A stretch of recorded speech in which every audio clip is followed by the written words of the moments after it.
இப்போ பார்த்தீங்கன்னா, நமக்கு ரெகுலரா வேலை குடுக்குற கம்பெனிலேருந்து ஒரு வினோதமான ஒரு வேலை வந்துச்சு. என்னன்னு பார்த்தீங்கன்னா, ஒரு ரிடக்ஷன் கியர் பாக்ஸில வந்து சாவி வந்து அதாவது கீ வந்து சரியா போடாததுனால, அந்த மெக்கானிக் வந்து சின்ன கீயா போட்டிருக்காப்புல. அது ஸ்டார்ட்டிங்கில உள்ள டார்க்கில பார்த்தீங்கன்னா, கீயும் அடிச்சு போச்சு. அந்த போரும் ஃப்ரீ ஆகி போச்சு.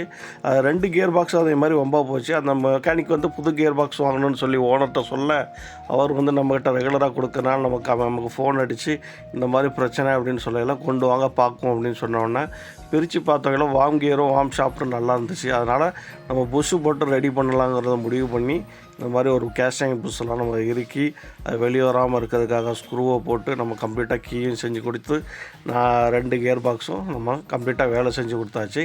இந்த மாதிரி ஒரு சில மெக்கானிக்கல் வந்து ஒரு சில சின்ன சின்ன தப்புகள் பண்ணனால பலக்கணக்கான ரூபாய்கள் வந்து வேஸ்ட்டாக போகும் முதலாளிகளுக்கு. அதனால் கொஞ்சம் கவனமாக கொஞ்சம் வேலை பாருங்கன்னு சொல்லிக்கிறேன். இது மாதிரி யூஸ்ஃபுல்லான வீடியோஸுக்கு நம்ம சேனலை ஃபாலோ பண்ணிக்கோங்க.